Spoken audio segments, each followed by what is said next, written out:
بسم الله الرحمن الرحیم. د لوی او مهربان او بخښونکي خدای په نامه باندې د نن ورځې خپرونه شروع کوو. زموږ دا خپرونه د اکتوبر د میاشتې په 13مه نیټه د دې میاشتې اخري ورځ ده، لکه چې او موږ ستاسو په خدمت کې یو او هیله من یم چې دا خپرونه تاسو خوښه شي. زه نه یو خواهش ټولو نه کوم، دنیا په هر ګوټ کې او هر ځای کې چې هستئ چې دا زموږ خپرونه نن اورئ، سبا یې اورئ، بله ورځ یې اورئ. نو دا اوس یې که څوک اوري، خو لطفا دغه زموږ خپرونه نورو دوستانو سره شریکه کړئ چې خلک یې وګوري. موږ خو نشو کولی چې ټولو خلکو ته په یو دم ورسېږو، دا مشکل دی، چانس نه لرو. نو که تاسو دا کومک وکړئ چې نور ملګري، دوستان او آشنایان دا خپرونه واوري، دا بې ګټې خالي نه ده. او زمونږ خپرونه همیش ټول هغه دوستان نه مننه کوم، کور ودان چې همیش زمونږ د خپرونې تقدیر او تمجید کوي، مونږ ته میسجونه ایمیلونه را لېږي. زه اکثره وخت لږ وخت پیدا کوم د خلکو ته جواب لیکلم، اما چې کله کله دومره ډېر وي چې زما توان نه بهر وي، بیا نشم کولی ټولو ته جواب ولیکم. نو دا خبره کول غواړم چې ټول هغه دوستان چې زمونږ د خپرونې نه خوښي کوي او دا خپرونه خوښوي او موږ ته ایمیل لګي یا مسیجونه را لګي، که زه نشم کولی یا زموږ نور ملګري ورته جواب نشي ورکولی، چې زړه ته خفګان را نه شي. موږ ته تاسو ټول عزیزان هستئ، موږ په دې ډېر خوشحاله یو چې د ستاسو نه تماسونه اخلو. خو لطف وکړئ او کومک بل هم وکړئ زموږ سره. دا کار چې دی دا جمعي کار دی، د ټولو کار دی، دا یوازې دغه 3-4-5 کسانو چې موږ دلته راټولېږو سره زموږ کار نه، ستاسو هم دی، دا خپرونه ستاسو ده. نو خپل نظر ولیکئ، موږ ته کله کله دا انتقاد وکړئ زموږ په خپرونه باندې، ښه انتقاد، او یو دغه مه کوئ، سپک سپورې ونه کوئ. دا ښه کار نه دی. دا نور انتقادونه مو په دواړو سترګو پیشنهادات وکړئ موږ ته. موږ نه هم دغه کېږي کله داسې غلطي وشي، هغه موضوعګانې چې مثلا تاسې غواړئ چې موږ پرې خبرې وکړو او زموږ نه خطا شي، نو لطفا تاسو دا کومک وکړئ، مسایل موږ له راکړئ چې په دغه موضوع باندې څېړنه وکړئ، په دې موضوع خبرې وکړئ. موږ به کوشش کوو چې هغه مسایل سره راټول کړو او په هغې باندې بحثونه وکړو. یو خبر چې زه هره خپرونه کې کومه، د دې خاطر باندې چې بعضې دوستان شاید زموږ خپرونې سره نن اول ځل وي چې دا خپرونه ګوري. زموږ په خپرونه کې هغه زموږ روش دا دی چې موږ په تېره اونۍ کې چې د افغانستان په متعلق څه خبرې شوي، په هغې باندې لنډ لنډ بحثونه کوو. د هغې نه وروسته خپل هغه عمومي موضوع ته راځو. زموږ د نن ورځې عمومي موضوع دا ده چې په ترکیه کې د اسلامي امارت د غړو، د پاکستان د حکومت د غړو ترمنځ یو کانفرانس دایر شو یا غونډه وه چې په هغې کې د قطر هېواد او د ترکیې هېواد د نومځګړو په حیث باندې برخه درلوده، تر څو وکولی شي د پاکستان او افغانستان ترمنځ هغه کومې شخړې چې تقریبا 3 هفتې مخکې واقع شوې، په هغې کې ډېر مرګونه وشو، د پاکستانیانو پکې ډېره لویه خساره ولیده، پوستې د منځه لاړې، 80 کسان یې ووژل شو. دا جنگ دوامدار نشي، په هغې خاطر باندې دا کانفرانس باندې موږ غږېږو چې په دې کانفرانس کې څه تېر شو، د افغانانو او پاکستانیانو یو د بل نه څه غوښتل، په دې به زموږ بحث وي. بل به په دې غږېږو چې پاکستان د افغانستان نه څه غواړي، که جنگ دا کانفرانس ناکامه شوی دی، نتیجه یې ورنه کړه، نو اوس په دا تصویر کې څه دي، څه کېږي، څه به کېږي. پاکستانیانو خو کوشش هم دا دی چې افغانستان یوې جګړې ته راکش کړي. نو دا خبره کېدونکې ده زما په خیال باندې، دا زما شخصي نظر دی، یا به نن یا سبا یا میاشت 2 میاشتې 3 میاشتې وروسته، کال وروسته، دا داسې یوه شخړه را روانه ده او دا به راځي یوه ورځ، ځکه چې د افغانانو د وړوکي ماشوم نه نیولې تر 100 کلن او 100 کلونو پورې، سپین ږیري پورې، سپین سرې پورې، زړونه یې پاکستان ته د کینې نه ډک دي، ځکه چې پاکستانیانو په تېرو 42 کالو کې یا زیات د افغانانو سره ډېر بد چلش کړی دی، ډېر بد روش یې کړی دی، په هر ځای کې، په هره معامله کې، په هره نقطه او په هره خبره کې، که هغه سیاسي وه، که هغه ټولنیزه وه، که هغه اقتصادي وه، که هر څه وه، د افغانانو نه ډېره بده سوء استفاده وکړه او افغانانو ته ډېر ضررونه واړول. په هر لحاظ باندې دا زړونه په دې ډک دي، دا پاک نه دي. دا موضوع نور موږ سرحدي مشکلات لرو، نور تکالیف لرو، په اخوا پښتونخوا کې د پنجاب حکومت او د خلکو په پښتنو باندې ډېر سخت بد ظلم روان کړی دی. کلي بمبارۍ، ښځې، ماشومان، نارینه ټول وژل کېږي، او یو ډېر بد حالت په اخوا پښتنو باندې ځکه ډېر روان دی. ترکیه کې چې کوم کانفرانس وشو، عزیزان، زمونږ ملګري ښاغلی ځاځی صاحب او ښاغلی تابع صاحب په دې باندې په د خپلو خبرو په جریان کې ښه تفصیل ورکړي. هغه لنډ معلومات چې زه لرم هلته د مختصر پرې راځم. پاکستانیانو په ترکیه کې د افغانانو دغه شی نه غوښتل، که سړی چې د خپل غلام نه غواړي یا د خپل نوکر نه غواړي، مګر د افغانستان دغه استقلالیت ته، د افغانستان دغه ملي حاکمیت ته، د افغانستان دغه مستقل هیواد په حیث باندې افغانستان د یو شپږ اووه زره کاله زوړ مملکت په حیث په دې منطقه کې په دغه عزت او قدر د افغانانو ته دغه نه لري، پاملرنه هم نه کوي او ورته ګوري نو دوی داسې فکر کوي چې موږ دغه 40-50 کاله د افغانستان په داخل کې لاس او خپې وهو او مخبران هم پکې چلیږي او خلک هم پکې کرا کړه، دا ټول پکې لرو، نو موږ افغانستان باید زموږ اوامر ومني او دغه شي. اما نه پوهېږم چې دوی د افغانستان په تاریخ مطالعه نه لري یا د دې تاریخ سره علاقه نه لري یا نه غواړي چې ولولي یا لوستی نه دی. ګرچې د دې تاریخ پاکستان د دې تاریخ برخه خو نه ده په هېڅ شکل باندې، ځکه د پاکستان د تولید نه یعنې برابر څه کم د 80 کاله نه پوره کېږي تر اوسه. دا د افغانستان تاریخ په 6,000 کالو تاریخ دی.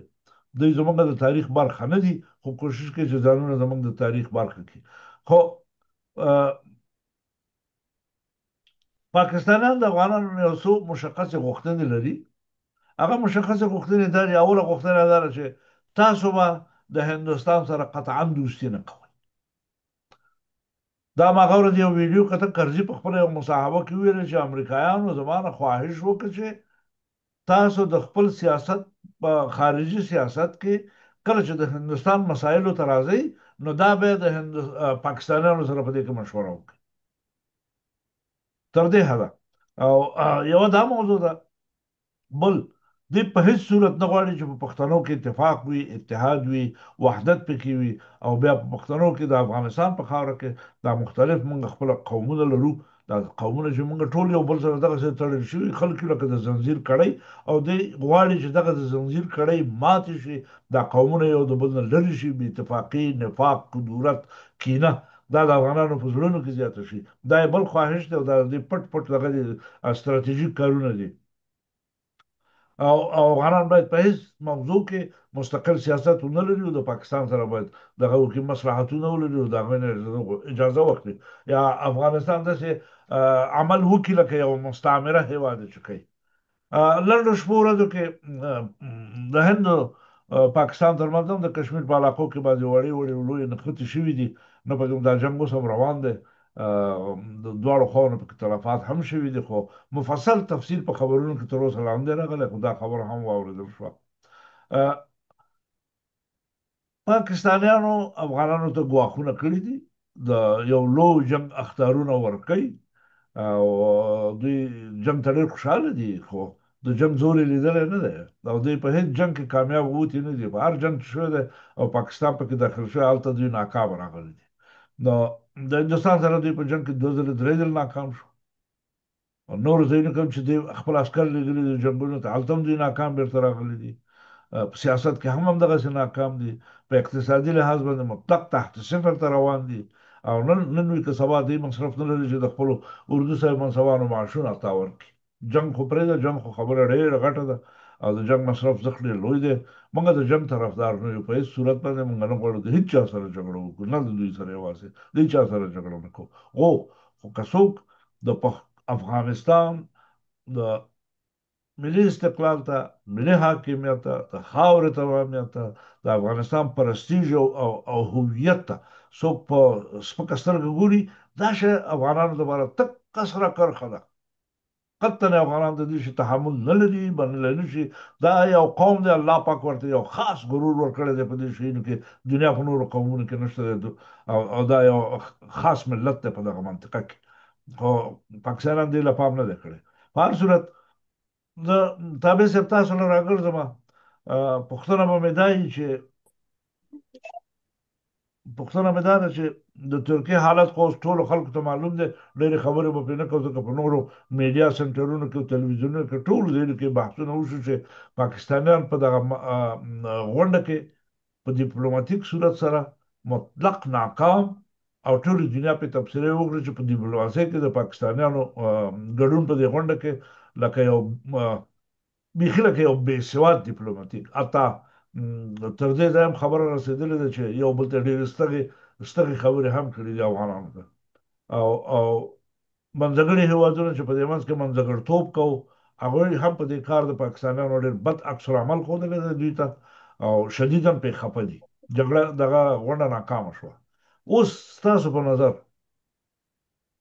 فکر کوئ چې د هند د پاکستان ترمنځ د یوې اوږدې بخښنه غواړم د افغانستان او د پاکستان ترمنځ د یوې اوږدې دوامدارې آخرین فیصله کونې جګړې لپاره ترتیبات نیول کیږي؟ دا جګړه به وشي که ونه شي؟ لکه د پاکستان دفاع وزیر خو ویلي چې موږ به افغانان تر هغه حده ووهو چې بیرته تورې بورې غارونو ته لاړ شي. د دې سړي دا خبره، او په یوه غونډه کې د ده په ده باندې د تور رنګ شیندل او مخ یې ورته تورول، دا خبرې یو بل پورې ارتباط لري. دا دواړه د ده مخ چې تور شو د همدې خبرې نه وروسته د زازي صاحب په یو مصاحبه کې ما اورېدلي وو چې د مرزا صاحب نیاز علي خان زوی دی که د چا زوی زما نه نوم هېر شو، چې هغه د پاکستان صدر اعظم یې په غونډه کې وویشته مړی. نو افغانان د داسې خبرو تحمل نه لري. اوس هم لا دومره قوي عکس العمل چا نه دی ښودلی، خو یو رنګ یې پېژندلی دی. کالي به نور واخلي ځکه بې دغه نه ایسا هلته خیاط خانه لري، د خپلو غړو ته کالي رالېږي. هلته په دغه افغانستان کې هم بعضې کسانو ته هم دا اوس افغانستان کې په کاناډا کې حتی خلکو ته هم دا اوس هم رالېږي د پاکستان تیار ګنډلي کالي واسکټ سپلایرز ورسره دا را روان دي خلکو ته. نو کالي خو ورته نه ورکړي، خو مخ یې ډېر تور شو، په سیاسي لحاظ ډېر بدرنګه شو. نو تابع صاحب موږ کش کېږو یوې جګړې ته که جګړه به ونشي؟ سلامونه تاسو ټولو ته، زادي صاحب ته، تاسو ته، کتونکو ته. ګورئ زه داسې غواړم دغه د تاسو د پوښتنې ځواب په یو تبصره باندې وکړم. دغه کله چې انګریزانو یعنی وغوښتل چې د دنیا سیاست په خپله ولکه کې ونیسي، دوی څو ځایه دوی لوبې پیل کړل. یو خو دا و چې دوی کشورګوشایي وکړله په هغه فارسي الفاظو کې چې یادول کېږي، چې دوی استرالیا او کانادا او امریکا حتی نیوزرلند دغه سیمې لاندې کړلې، او هلته هغه خپل اصلي وګړي چې هغه انګریزان ول دا یې میشت کړل، او هغه کرا یې په قدم په قدم مرحله وار خپل خلک یې واکمن کړل، او د هرې خطې لپاره د هرې ځمکې لپاره ځانګړې پالیسي درلوده تر څو دوی دنیا د خپل اغیزې لاندې راولي. په سیمه کې نږدې په اروپا کې یا په شرقي اروپا کې، شرقي اروپا د اتحادیې جماهیر شوروي د وخت په ویش کې ول، په همدې خواته عربي هیوادونه چې په هغه وخت کې د نفت و سرشار زیرمې نه وې، دغه چیني را خبرې راټوکېدلې وې، او دلته د مذاهبو په نوم یو نوی باب را پرانیست د مسلمانانو په منځ کې. دا یو بله لوبه وله چې په دې کې بیا د دوی فلمي صنعت، د دوی اخبار، حتی کاپي شاپو کې په هغه کې خو انټرنټ او دا مسایل نه ول چې دوی به بحثونه کول، پروپاګاندا به یې خپروله او خلک به د اغېزې لاندې راوستل. یعنې پخوا به ملکان ول، وکیلان به ول، دا به کاپي شاپو کې به لومړی خبر دوی کوله، بیا به دوی د هماغه د پروپاګانډې چې دولت به ورکوله د مغې په منوال به دا کلیوالي سیمو ته تلله تر څو خلکو څخه مخشویي واخلي. دغه مسله تر نن ورځې پورې دا ډېر اوږد سفر ده دوی طی کړ چې نن کوم فکر کړي امریکایانو دپاره د پارلمان د غیرت دغه لغات وبښئ، د خپلې خبرو ته بیا راځم. زه فکر کوم اوس چې خلک خپل قاموس څخه وباسي د باندې کوي چې نن عربي هېوادونه حتی مالیزیا د ټولو خپلې نجونې راوایستلې او امریکایانو ته یې وګډولې، ویې نڅولې تر څو دوی خوشحاله کړي او په سیاست کې نن ځای پیدا کړي. نو دغه مسله یا د موږ په ګاونډ کې روسان، چینایان، هندیان یا هندیان، دا د موږ په سترګو، د موږ په کاکل، د موږ په غږېدا نه دي مین، نه د موږ په خاوره په رښتیا مین دي. دوی فقط غواړي خپلو لوبو کې ځان پیدا کړه تر څو یو چېرته بدبخته خلک پیدا کړه، هغه د خپلو ګټو په خاطر باندې وجنګوي چې 15 لسیزې افغانستان ښه شاهدي ورکولی شي چې د نیابتي ډلو ښکار افغانستان او عملا وتوانېدل چې دلته خپلې لوبې مخته یوسي. خو اوس به د تاسې د پوښتنې ځواب ته راسم، که چېرته په افغانانو کې شعور لوړ وي او دوی وتوانېږي له دغو ټولو مسایلو څخه چې ما تاسو اشاره وکړه چې امریکایان وتوانېدل د دنیا ښېرازه نن په خپله ولکه کې ونیسي، چې په ټوټال کې که سړی انګریزان یاد کړه چې د چرچل پالیسي یاده کړه، دا ساده خبر نه وه. دوی دغه سفر طی کړی، د دوی دغه ځای ته ځان رسولی. نو افغانانو زه فکر کوم چې د اوس لپاره د ما په اند باندې سره له دې چې طالبان ډېر ناخوالو سره لاس او ګریوان دي، اما په بعضې مسایلو کې د ما په اند باندې یو څرک د دې لیدل کېږي چې د افغانانو غرور په نړیوال سټیج کې لږ لږ لږ غوښنه برخه پیدا کړې ده. هغه په دې معنا چې کله پاکستان برید وکړ په افغانانو باندې، دلته وښودل شو چې افغانانو شعور لوړ ده او دوی د خپل جغرافیې په خاطر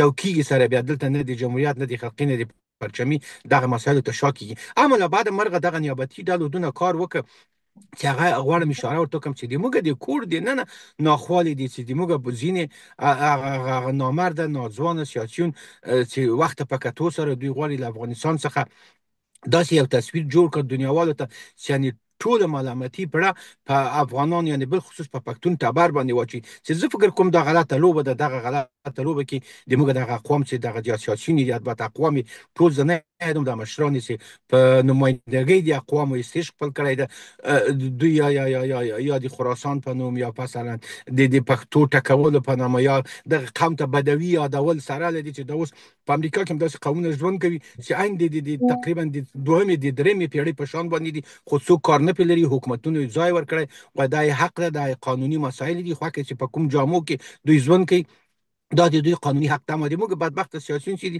د خلکو د خوشحالولو په خاطر باندې دوی غلط لوبه کوي. چې ښه بېلګې سړی استاد رباني یادولی چې ګورې کوم فکر کړی چې کله دا اوس هم شاید کلیپونه تاسو سره هم شتون ولري چې کله امریکایان راتلل دوی ورته ویل چې غټ غټ بمونه واچوئ، د خپلو خلکو د وژلو په خاطر باندې جغرافیه په لوبو کې ګیر کړله. او تا امریکایان خو دا خلک ټول پیدل ناتو غړي، هغه خو ګلان د چا په غاړه کې ناچول، نه د افغانانو په زلفو مین ول، خو راغتللي وو همدې ته چې خلک مړه کوي وځي. نو هغه هم زمینه مساعد چې د سلامونه سولې نیکي لپاره قدرمن پښتونیو صاحب، غږ دې نه راځي، مننه. خبرې وشي او د افغانستان د قومونو لپاره د جوړښت لپاره کار وشي. دا ځینې مسایل چې دا اوس تاسو یاد کړل چې په ترکیه کې یا په قنقره کې او یا وبخي په دوحه کې چې دا ناستې کېږي، د دغو ناستو د لاسته راوړلو په خاطر باندې موږ یو شی باید په کوپړۍ کې ولرو. موږ باید پوه شو چې موږ د افغانستان وزن د جغرافیې څه شی دی، موږ څنګه توانیږو چې خپل خلک او د نړیوال متقاعد کړو. کله ناکله دغه درنه څاپېره هم ګزارې تاواني سي او کله ناکله سړی یو شی پکې لاسته راوړلی چې پاکستان اوس په دې حال کې نه ده چې د درنه څاپېره دي د افغانستان مخ وکړه. تاسو چې اشاره وکړله چې هغه ډېره مهمه مسله ده چې هغه اقتصاد ده. جګړه په ولاړ اقتصاد کېږي. پاکستان باندې زه فکر کوم د ما په اند اوس څوک اعتماد نه کوي، نه روسان پې کوي، نه امریکایان پې کوي چې دلته د بیا ځلې په افغانستان کې دلته جګړه وسي او هغه د پاکستانیانو په ګټه تمامه سي، په خاطر دې چې دلته طالبانو ته دغه سیاسي توپ ورسپارل، دغه واک ورسپارل او جمهوریت پښې ورته سستول، د دې تر شا ډېرې سترې قصې پرتې دي چې دا تر اوسه پورې چې دا په رسمیت نه پېژندل کېږي، چې دا تر اوسه پورې دوی ته د پیسو کڅوړې د امریکا لخوا نه ځي، یا هندیان یا ایرانیان او یا چینایان روسان چې دا په یوه بلاک کې تقریبا ورسره همغږي دي. دوی غواړي طالبانو سره همغږي وښیي او شین چراغ ورته ښیي. دا ټولې هغه خبرې دي چې باید په دې باندې د افغانستان هغه د باندني سیاسیون چې اوس له هېواد څخه د باندې دي که د ننه دي، دغه مسایلو ته باید پام وشي. نو زه فکر کوم موږ برلاسي یو، نو که ښه لوبه په همدې ډول مخته لاړه سي او دغه ګزار څخه موږ دغه درنه څاپېره چې کله کله په سیاست کې یادول کېږي له دغه څخه که موږ ګټه پورته کوو، یعنې امکانات د دې لیدل کېږي چې موږ ډېر شی لاسته راوړو. خو فقط پام باید دې ته وي چې د افغانستان جغرافیه بیا ځلې د نیابتي جګړو ښکار نه سي او له دغو غونډو څخه د افغانستان په خیر باندې تمامه سي. مننه.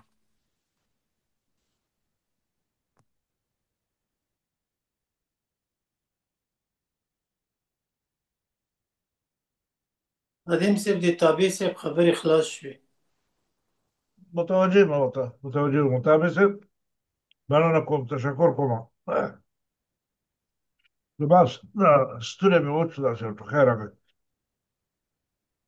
په هر صورت باندې زما شخصي نظر دا دی چې پاکستان د خپل موقف نه په شک شوی دی او پاکستان ته دا معلومه شو چې دا اوبه څومره ژورې دي، خاصتا په دغه اواخرو کې چې کوم دري چې تاجکستان او روسانو د افغانستان او د پاکستان په متعلق باندې ونیو او د اسلامي امارت تر شا ډېر په کلک او په زغرده ودرېده، دا په منطقه کې د سیاست په توازن کې یو لوی بدلون راوست.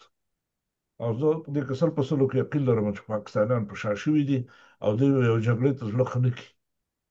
دوی خپل شرایط یې وکاته، اقتصادي ضعف لري، توان نه لري د جنګ، په داخل کې ورته ډېر تکالیف دي، نن که سبا د پېښور او دا ځایونه هم د لاسه ځي او دې باندې به ټي ټي پي حاکمیت لري، لکه په څو منطقو کې چې دا اوس یې لري.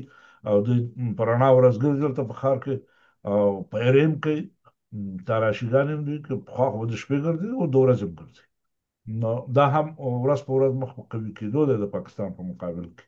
هلته هم کینه او نفرت د دې خلکو په مقابل کې حالت یې ډېر بد دی، خو زه ګمان نه کوم چې جګړې ته به زړه ښه کړي. یوازینی شی چې دوی کولی شي هغه به دا وي چې دا زمونږ افغانان چې په پاکستان کې ژوند کوي دا په زوره وباسي په یو دم د خپلې خاورې نه.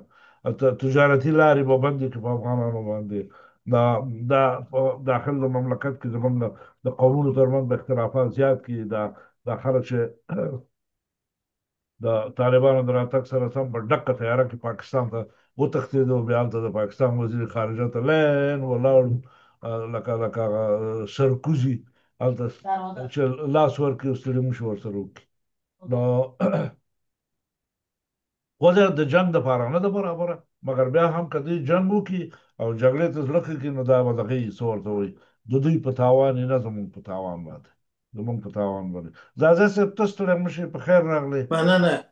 زمونږ خبرې خو دې واورېدې، د تابع صاحب خبرې دې هم واورېدې. غواړم ستا تبصره په دغه مضمون کې په ټولو باندې واورو. سلامونه نیک هیلې عزتمن خادم صاحب تاسو ته، عزتمن تابع صاحب ته، او که کوم بل دوست راغلی هغه ته، لیدونکو اورېدونکو ته وړاندې کوم. خادم صاحب، حق ته د غږ ورکول جرم نه ده، بلکې د غیرت او همت مسؤلیت او نښه ده. دا همت او غیرت افغانانو د افغانستان په تاریخ کې ټولې نړۍ ته څرګند کړی ده او هر زبرځواکه چې په افغانستان باندې برید کړی ده د شرموونکې ماتې سره مخامخ شوی ده. تاسې اوس دا د نړۍ برقدرته هیوادونه وګورئ، 48 اروپایي هیوادونه د امریکا په شمول پر افغانستان باندې یرغل وکړو، 20 کاله پراته وو، وطن یې د خاورو سره سم کړو. مګم په خپله ټرمپ وویل چې زه نه غواړم چې بیا د دغسې یو شرموونکې ورځې سره مخامخ شم لکه 15 د اګست. ګرچې دا خبره ما مخکې هم کړې ده. په سیاست کې چې د سیاسي ثبات ډېر مشکل او ډېر سخت ده چې سړی وساتي، اما خوشبختانه د طالبانو پر راتګ سره طالبانو د خپل سیاسي ثبات ساتلی ده او د ټولو نړیوالو هیوادو سره غواړي چې تعامل وکړي. او یوازینی ستر خطر چې طالبان ته یا افغانان ته یا افغانستان ته مواجه ده چې بیا افغانستان د نیابتي جګړې ډګر ونه ګرځي لکه دا تیرو څو لسیزو کې چې افغانستان د ابرقدرتو هیوادو د جګړې ډګر وګرځېدلو او موږ هیڅ یو ابرقدرت هیواد د دوی په هیوادو کې د دوی ولسونو ته ضرر ونه رسولو، مګر موږ ته یتیمان کونډې شهیدان په میراث پرېښودل او دوی د افغانستان څخه ووتل. همدغه ګواښونه چې خواجه آصف موږ ته کوي په خپله د جګړې په اور کې سوځي. پاکستان کې بد حال ده، تاسې په خپله ولیدل چې تور رنګ یې ورباندې وشیندلو او په ټول پاکستان کې په لاهور کې په کوزي پښتونخوا کې مظاهرې روانې دي. او یو مشکل دا ده چې د کوزي پښتونخوا کې د یو شمېر اوسني مشران چې دي دوی چې د کوزي پښتونخوا په سرنوشت باندې ډېرې سختې لوبې وکړي، وایي دوی ټوله د دغه پنجاب یا د ایران منډۍ د یوې کڅوړې ډالرو غلامان دي. که تاسې د مرحوم ظاهر خان نه وګورئ تر نن ورځې پورې، که دا د ظاهر خان وخت و، که شهید داود خان و، که د خلقیان و، که د پرشمیان و، که د کارمل و، که د نجیب و، د همغه وخت نه پاکستان د افغانستان پر وړاندې ناروا بشري جنایتونه ترسره کړي دي، خصوصا په دې تیرو 15 کالو کې. دغه زمینه هغو ته چا مساعده کړله؟ مثلا همدغه زمینه خو همدغه 7 تنظیمي رهبرانو او 8 تنظیمي رهبران چې پاکستان ایران کې وروزل شول، هغه وروزل همدغه ډلو ټپلو په ننګرهار کې. تاسو ټول ته معلوم دی چې څومره شهیدان ورکړل دي. پاکستان په 14مې فرقې سره جګړه وه او چې ډېر همدغه احمدشاه مسعود ګلبدین رباني ورسره وو، ماتې ورکړه لاړه. دلته د وطن مسله ده. هر ډله ټپله چې هغه سیاسي مخالفتونه په هر ځای کې شتون لري، هغه په موږ پورې اړه نه لري، هر څوک په شکارې پوه شه. مګر نن ورځ هغه ورځ راغلې ده چې که هر څوک وطن ته، ملت ته او د ملي ګټو ته، ملي یووالي ته، ملي وحدت ته، د افغانستان ته ژمن وي، دوی باید د ملي وحدت، ملي یووالی په افغانستان کې رامنځته کړي او د افغانستان څخه دفاع وکړي. لکه چې د همدغه وروستي برید نه چې پاکستان پر افغانستان باندې وکړو، هغه یو شمېر مخالفین هم دفاع وکړله، ګرچې دا مخالفین ځان ته کړکۍ خلاصوي. او مثلا همدغه جنرال حمید ګل او جنرال نصر الله بابر د همدغه احمدشاه مسعود رباني مشاورین نه وو. همدغه رباني په افغانستان کې پاکستان حاکم نه کړو د 6 میاشتو لپاره، سبقت الله مجددي په 3 میاشتو کې حاکم نه کړو. همدغه جنرال حمید ګل پنجشیر ته د احمدشاه مسعود سره د رباني سره یو ځای نه وو. همدغه د فرانسې کې هغه اسرائیل اصل ورته وایي، نوم یې رانه هېر شو، هم د احمدشاه مسعود سره هم د ده سوی سره پر هغه کې وو، په پنجشیر کې وو. دا د په یوه وار 2 دانې نښې، 2 دانې چغکې ولي یا مرغۍ ولي. دغه پاکستان یا دغه پخواني جنگي جنایتکاران چې وو، د دغو ټول هدف په دې وطن کې فقط دا اوس چې برید وکړلو، د دوی هدف طالب نه ده، هم طالب وژني. تنکي ځوانان په دې برید کې شهیدان شول، میندې هم ترې پاتې شولې، خویندې هم ترې پاتې شول، ماشومان هم یتیمان شول، ټوله شول. مګر د دوی هدف پښتانه دي چې پښتانه څنګه کولی شي په دې سیمه کې له منځه یوسي. همدا اوس چې په د برید پر افغانستان باندې وکړو، یو هیواد د پاکستان پر وړاندې غبرګون ښکاره نه کړو چې پاکستان ولې دا برید وکړو. همدا اوس د داعش غړي په پاکستان کې ونیولو چې اقرار یې وکړلو چې زه د هغه ډلې نوم رانه هېر شو چې هغو جذب کړی وو او دوی دغه ډله په پاکستان کې ده. د پهلوان په نامه په پېښور کې د داعش غړی ونیول شو. د حسن په نامه د دوی مشر په کراچۍ کې ووژل شو 2 اونۍ که 3 اونۍ وړاندې. یوازینی کار چې دا وکړل هغه امریکا و چې د امریکا ډیپلوماتیکي ادارې طالبانو مشرتابه ته ډاډ ورکړو، ورته ویل چې هر شخړه چې د پاکستان او افغانستان ترمنځ کېږي، موږ د پاکستان ملاتړ نه کوو، او له بلې خوا نه موږ اوس احساس د خطر د پاکستان نه کوو او نه احساس د خطر د افغانستان څخه. ولې چې پاکستان د ترهګرو تروریستي ډلو ټپلو داعش القاعدې پناهګاه ده. اوس نړۍ په دې باندې پوه شوله، هیڅ امکان نه لري څوک د پاکستان ملاتړ وکړي. دا چې افغانستان زمینکني قواوې لري، هوایي قواوې نه لري، که پاکستان پر افغانستان باندې برید وکړي. ما پرون هم په افغانستان انټرنیشنل کې د یو ډېر بد 2 کسو ډېر بدو خلکو سره مخامخ شوم چې همدنو قصدن زما په ضد راوړي وو، چې یو رحیمي وو، یو رئیسیار په نامه وو، ما نه وی ولیدل چې د رحیمي دی عبدالله سکرتر وو، مشاور وو، رئیس د دفتر وو، چې هر څه وو. زه نه غواړم چې دغه پاک له خبرې وکړم، هغه ټول پیژني. ولې د ده څو کاله وړاندې ما مرکه د BBC کې واورېدل چې زموږ یو افغان پښتون ورسره و، مرکه یې ورسره کوله. دې هلک په ډېر جرأت سره وویل چې به نام احمدشاه بابا در تاریخ افغانستان وجود نداره، این کلش دروغ است. اما هغه څوک چې هغه مرکه کې ورسره و ډېر قاطع او ډېر ځیږ او ډېر ښه ځواب یې ورکړلو. نو اوس خبره دلته ده چې دغه مخالفین چې په دې بهر کې دي، د مقاومت ډله ده، هر څوک چې دي، تاریخي جنایت دوی د افغانستان پر وړاندې ترسره کړی ده. نوره باید طالبان، زما څو واره مشوره ورکړې ده، ما ته ویل چې طالب نکتای پوش، ما آخر ورته ویل چې ما طالب نکتای پوش هستم، دستت خلاص چی از دستت میآید؟ دا په افغانستان کې خلقي او پرچمي او مجاهد او طالب او شول دا خبر دي. اوس په دې ټول نړۍ هیوادو کې سیاسي عذاب شتون لري. همدغه اروپا کې چاته ته جرأت نشي کولای چې آلمان کې چاته وایي چې ته ولې اس پی ډي کې، ته ولې سی ډي او کې، ته ولې سی اس او کې دا حق څوک ځان ته نه ورکوي. نیوکې کور باندې کوي په خبرو کې ورته کولای شي په پارلمان کې هغه کړنې چې دوی کوي نیوکې ور باندې وکړي. مګر دا حق څوک چاته نه ورکوي چې په دغه نامو باندې دغه خلک بدنامه کیو او د دوی په ضد باندې د کړنې تر سره کوي. نو د دې لپاره فقط نور خو د څه پیښې چې په افغانستان کې کیږي د شوي دي د ناسته چې وشوله چې توافق سره ونه رسېدل د دې لپاره چې هغه غوښتنې چې په پنجاب لري هغه هیڅ کله نه غواړي چې افغانستان به یو با قدرت به عزت او هغه هیواد وسی. نو د دې لپاره فقط یو غږ په دې ټولو وطنوالو باندې کوم چې ملي وحدت ملي اول رامنځته کړي ترڅو موږ وکولی شو خپل هیواد د دغو جنگي جنایتکارانو نه او د دغو جنایتکارو ګاونډیو څخه وژغورو. دا چې د مهاجرینو سره څومره جرأت کړی ده، برعکس ایران اوس اعلان کړی ده چې د دغو مهاجرینو نه موږ 50,000 باید په ایران کې پاتې شي او 200,000 نفرو ته موږ ضرورت لرو چې په ایران ته راشي او څوک چې هلته دي هغه به یو شمېر یې هلته پاتې کېږي. نور هم څه نه لرم. نړۍ مننه. تشکر دا ختم سره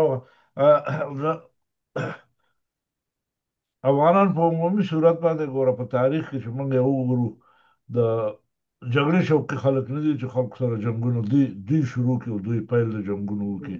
په تیر تاریخ کې دا کار نه دی شوی او په دغه تیر سل یو نیم سل کالو کې نه دی شوی او ټول شیونه په افغانانو باندې دغه شوي تحمیل شوي دي. د افغانانو د فرهنګي ښایست نه خلکو ډېر استفاده کړې ده.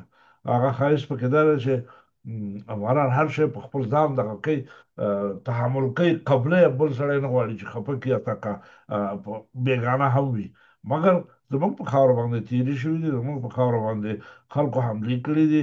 د انګریزانو سره زموږ 3 جنګونه او دا جګړې ما لوستې دي. اوس هم په یو دلیل نه پوهېږم چې ستا دپاره څه خطر چې ته راغلې زما په وطن باندې د حمله وکړه، غوښتل دا زموږ وطن ریز مریز دې کړه، خلک پکې شهیدان کړه. موږ نه خو تا ته خطر متوجه نه څه خطر تا ته متوجه.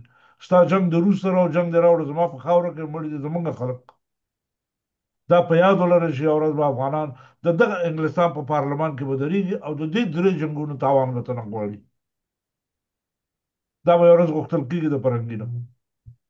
هېڅ دلیل نه لري انګرېز چې د افغانستان په خاوره باندې 3 ځلې حمله وکړه غیر د دې نه چې مستعمره ګیري وه.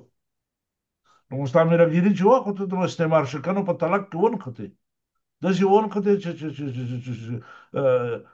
بیا ته راوتی نه شوې. اوس پاکستان عین لوبې ته لاس اچولی د دې غواړي په دغه تلک کې د دې تلک نه څه پنیر منیر لاسته راوړي مګر دوی پکې نه خلي.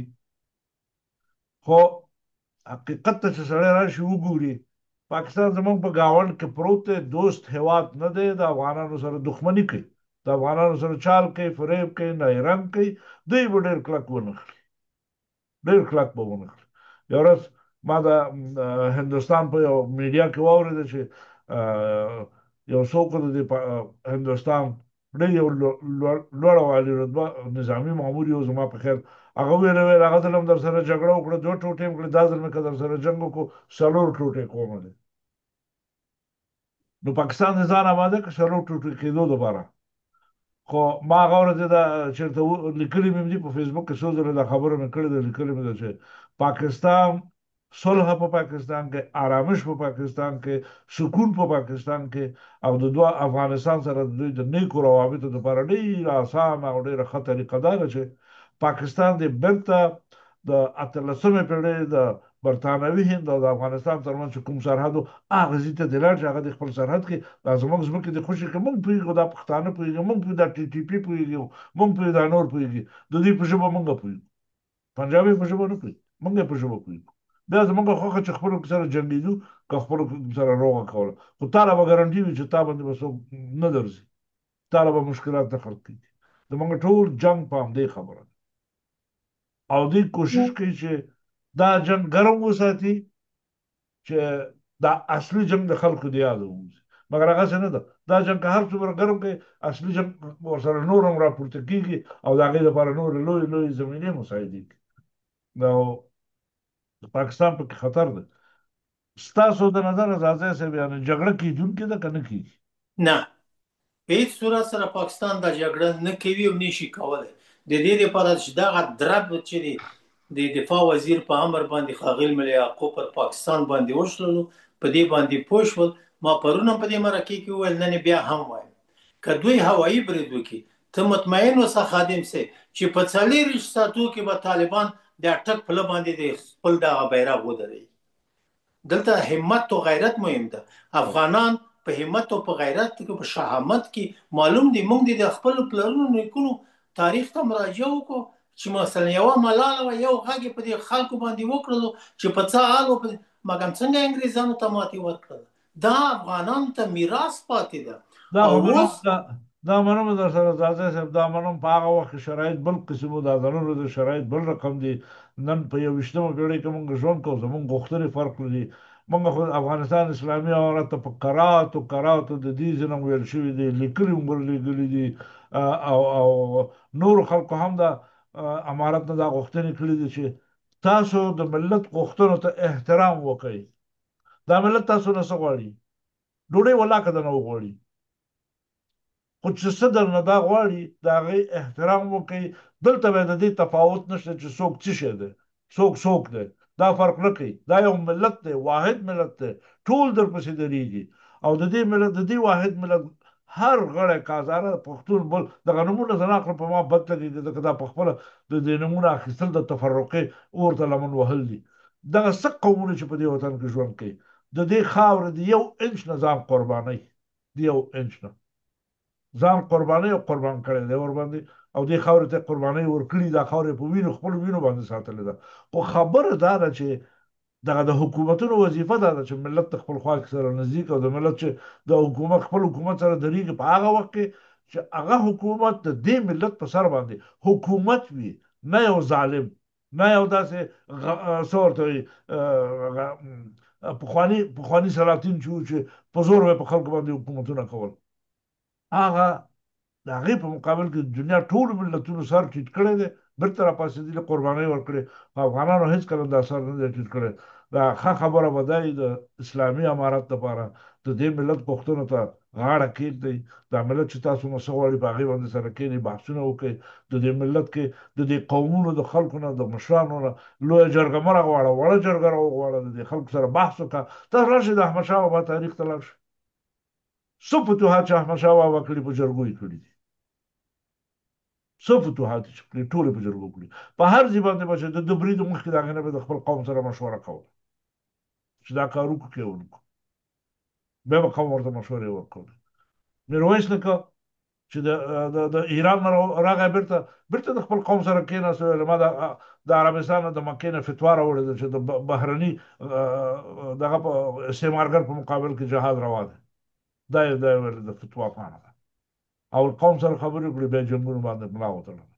دا قوم ستاسو دپاره آماده دی، دا قوم ربړېدلی دی، تکه دی، لږه پکې فقر پکې بل پکې، خو بې غیرتي پکې نشته. غیرت یې هماغسې دی، غیرت یې اوس هم لا د پخوا نه اوچت دی، تا سره درېږي، په هر شي کې در سره درېږي. زما ارزو دا ده چې د جنګ طرفدار نه یم، جنګ دې ونشي. او خبره دا ده چې هغه څه چې موږ غواړو هغه د پاکستان نه باید موږ حاصل کړو. موږ افغانانو په عمومي صورت سره، زه خو اسلامي امارت د افغانانو اوس خو زموږ حاکمان دلته ناست دي، او د دې وطن سیاست د دوی په لاس کې دی. په 3 سیاسي لوبو کې طالبانو شدیدا جهاني کریډیټ ترلاسه کړ، منطقوي کریډیټ یې واخیسته، او ډېره ښایسته سیاسي او ډیپلوماتیکه لوبه یې وکړه په ترکیه کې او په دوحه کې. په دوحه کې اول ځل د زلمي خلیلزاد سره، او دوهم ځل دا بل قرارداد چې د پاکستانیانو سره. د زلمي خلیلزاد نوم مې ځکه واخیسته چې دوی 2 کاله په دې موضوع باندې خبرې کولې، بالاخره امریکا قانع کړه چې خوشې کړه افغانستان ماته. دا ډیپلوماسي وه، دا وړه خبره نه وه، دا ډېره غټه خبره وه. او نو تابع صاحب خو لکه چې لاړو، هغه خو کار کوي بیچاره. نو ځاځی صاحب زه خو ډېرې خبرې نه لرم، زموږ ملګري نن په دې خپرونه کې ونشو کولی چې راورسېږي. مننه. زه خو فقط صرف یوه خبره کوم، همیشه خپل غږ هم په رسنیو کې پورته کړی ده. طالبان ته اوس معلومه شوله چې ملت ورسره ودرېدلو، دوی هم مجبور دي چې پرته د ملت د ملاتړ نه دوی نشي کولای ځان ته دغه ټول مشکل رفع کړي. نو هغه نیمګړتیاوې چې دوی کې وجود لري هغه مشروع غوښتنې د ولس او نړیوالو باید ومني. د نجونو د مکتبونو دروازې، د نجونو د پوهنتون دروازې او د طبي نرسنګ دروازې باید دوی پرانیزي. بیا هغه وخت کې به نوره زه فکر نه کوم چې یو خو دغه مخالفین دي دا دي نو هر ځای کې چې چیغې دی وایي هغه څوک نه مني، ولې هغه پیژندل شوي څیرې دي. بس نو نړۍ مننه کوم، نور څه نه لرم.